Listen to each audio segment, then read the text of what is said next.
नराम्रो सपना देखेको पनि हो मेरो होइन दाजु जतिजनाले हेर्न आउनुभएको छ दिदी बहिनी भाइ बहिनीहरूको सबैजनाको पुरानो बिगार छ भने हटाउनु पर्छ मेरो हातको पनि छोरा अलिकति खानु होला सकलता पनि सबै विद्यमान सबै मेरो समाजै परिवार छैन आफूले पोका छैन ताली बजाउनु तपाईँ सबैले जति बेला ताली बजायो सबैको काम सफल हुन्छ नजर लागेको आँखा लाग्यो घटेर ताली बजाउँदै ताली अघि तपाईँले मलाई सुन्नुभयो अब मलाई नसुन्नु होला है ताली बजाइदिनुहोस् सबैले अरे ताली बजाउनु सबैले ताली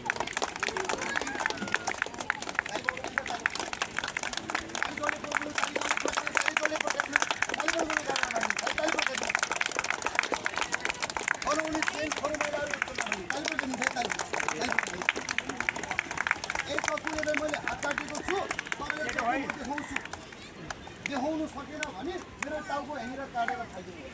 देखाउनु सक्यो भने मेरो टाउको नखाइ मैले त यहाँनिर हात काट्छु अल्लाह तपाईँलाई आशीर्वाद दिएको ताली जोडले भयो दाइ भयो लौ बाबा काटिएको ठाउँलाई मेटाइदेऊ रोगत न रोकिदेऊ गाह्रो नगरिदेऊ नतर पाइदेऊ ताई बजाइदिन्छ सबैले अरे ताई सबैले बजाइ सबैले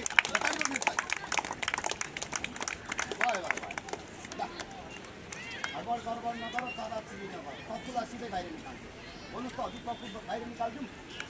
निकाल्दिनु रोक्दै काटेको ठाउँमा निकाल्दै सन्चो पनि आराम गराइदियो ताई कपुले मैले हात काटेँ तपाईँले घरमा गएर यसै गरी हात नकाट्नु होला ताई बजाउनु ताली बजाइदिनुहोस् अझै ताली बजाइदिनु तपाईँले ताली जोडले बजाइदिनुहोस् तपाईँको हात दुख्यो होला हजुर ताली बजाउँदाखेरि अब मलाई यो ठाउँमा जादु हेर्नु भएको बाबतमा सुन जाति हिरामती मलाई केही पनि दिनु पर्दैन मलाई एक ठाउँमा चाहिँ दिनु होला गुरु दक्षिणा धेरै पर्दैन दाइ 30 रुपियाँ 50 रुपियाँ 30 रुपियाँ 50 रुपियाँ छ भने छैन भनी नदिनु यति राम्रो अनुहार देखाएर हाँसेर पेट मिची मिची मेरो जादु हेरेर ठाउँ छोडेर नगइदिनु छैन भने दिनु पर्दैन हजुर छ 50 रुपियाँ छ 50 रुपियाँ छ ल बुझिन पैसा छैन भने दिनु पर्दैन है दाइ ओ दाइ बस्नु न दाइ के मैले पैसा मागे होला छैन भने दिनु पर्दैन छ भने दिनु न मसँग छ दिन चाहिँ नभनिदिनु होला है ल हजुर छ हातमा गर्नु पछाडि सानो सबैलाई भनेको है घमण्डी गर्यो भने मलाई पनि घमण्डी गर्न आउँछ है फेरि दाइ काटेको ठाउँ मेटाइदेऊ सन्चो बनाइदेऊ आराम गराइदेऊ है दाइ यहाँनिर दाइ हात काटेको तपाईँ छ यसरी हातमा निकाल्नु काटेको ठाउँ चाहिँ मैले मेटाइदिन्छु हजुर 40-50 भनेको चाहिँ हराएर जान्छ गाईले दिनुभयो हेर्नुहोस् 30 रुपियाँ भाइले दिनुभयो 30 रुपियाँ गाईले दिनुभयो मलाई 50 रुपियाँ यहाँ हेर्नुहोस् खाउनु छोड्नु न त्यसरी हजुर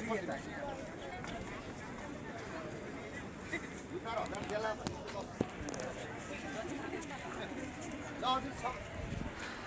गाई दिनु भएको धर्म हुँदै नदिनु भएको बाबु तपाईँलाई सुख शान्ति होस् घरमा राम्रो होस् परिवारमा राम्रो होस् तपाईँको घरमा चाहिँ मिलन राम्रो होस् तपाईँलाई कोही कसैले दुःख नदियोस् दुःख दियो भने भन्नु होला चौकीमा पनि सूचना दिनुहोस् मलाई पनि सूचना दिनुहोस् है म एक मन्त्र हानेर त्यो मान्छेलाई तानेर कुरा गर्न सक्छु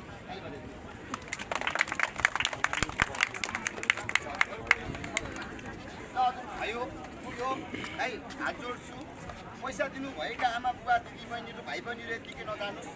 मसँग त एउटा प्रसाद छ प्रसाद पनि लिएर जानुहोस् है लगाउने प्रसाद छ खाने प्रसाद होइन है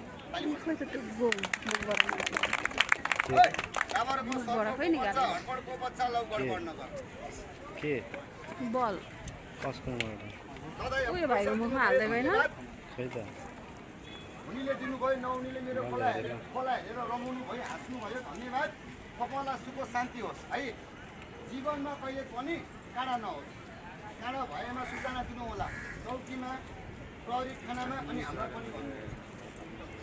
यो पैसा दिनुभएको दाइ दिदी बहिनीले टिकै नजानुहोस् तपाईँलाई छल्न आउँछ तर्साउन आउँछ व्यापारमा बिजनेसमा आँखा लागेको छ घरमा एक्कासी केही नराम्रो चाल दिन्छ तर्साउँछ भने ग्यारेन्टी यो प्रसाद म दिन्छु यो प्रसादलाई के गर्नुहोस् सुती सिरानमा एकचोटि जज गर्नुहोस् जज गरेर यो प्रसादलाई जोको ठाउँमा राखिदिनुहोस् अर्कोमा मानिदिन्छ त्यस्तो नराम्रो सम्बन्धित छ भने टाढा राखिदिन्छ यसले गर्छ तन्त्र मन्त्र सम्बन्धी दुन हौ घाम भयो यसले त केटी ठोकाउने काम गर्दैन केटा ठोकाउने काम गर्दैन बुझ्नुभयो यसले गर्छ तपाईँको नानीको सुरक्षा गरिदिन्छ तन्त्र मन्त्र सम्बन्धीबाट दिँदैन बुझ्नुभयो चल्न तर्साउन ऐखान गर्न दिँदैन र यो प्रसाद लाने हो भने म दिन्छु 5 रुपियाँ छ 10 रुपियाँ छ भने यसरी एकचोटि खाएर ढोलेर खाइदिनु होला मेरो भाइ बोकेर जस्तो अरू हटेर जाओस् भनेर दिने भएको दाइ लिँदा पनि मिल्छ नदिनु भएको दाइ लिँदा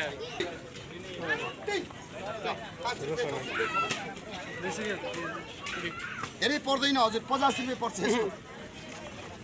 बिजनेस राम्रो चल्छ रे बुढी लाने 50 रुपियाँ छ भने खाइदिनु होला बेलुकाको बिजनेस छ क्या